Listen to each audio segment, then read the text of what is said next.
தாய் தமிழ் உறவுகளுக்கு வணக்கம். திருப்பதியில் சாமி கும்பிட்டார்.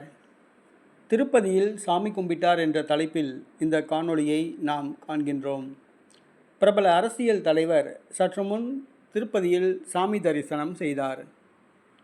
தமிழக முன்னாள் முதலமைச்சரும் அதிமுக பொதுச் செயலாளருமான எடப்பாடி பழனிசாமி சற்று முன் திருப்பதியில் சாமி தரிசனம் செய்தார். நேற்றைய தினம் தன்னுடைய 71வது பிறந்த நாளை எடப்பாடி பழனிசாமி கொண்டாடினார். இந்த சூழ்நிலையில் இன்றைய தினம் திருப்பதியில் சாமி தரிசனம் செய்தார். அதிமுக பாஜக கூட்டணி ஏற்பட்டுள்ளது. மேலும் பல கட்சிகளை இணைக்க எடப்பாடி பழனிசாமி ரகசிய பேச்சுவார்த்தை நடத்தி வருகிறார்.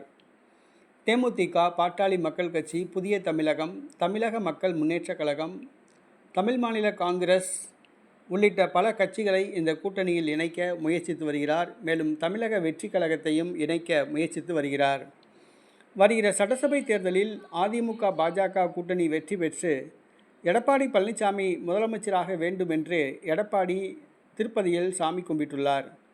அவருடன் அதிமுக பிரமுகர்களும் முக்கிய தலைவர்களும் சென்றுள்ளனர். இன்னும் சட்டசபை தேர்தலுக்கு 10 மாதங்களே உள்ள சூழ்நிலையில் எடப்பாடி பழனிசாமி திருப்பதியில் சென்று அதிமுக ஆட்சியை பிடிக்க சாமி கும்பிட்டுள்ளார்.